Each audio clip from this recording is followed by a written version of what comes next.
আসসালামু আলাইকুম। আজকে আমি অনেক টেস্টি করে তুলা মিষ্টি বানিয়ে দেখাবো।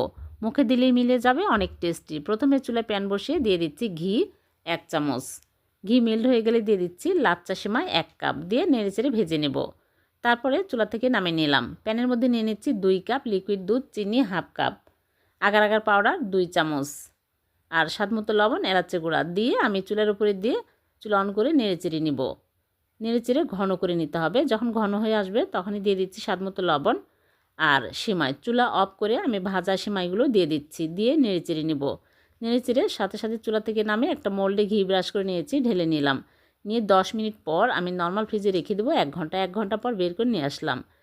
কেটে দেখাচ্ছি। হয়ে গেল ভীষণ মজা নরম তুলতুলে তুলা মিষ্টি। এভাবে বানিয়ে দেখবেন, খেতে অনেক টেস্টি হয়।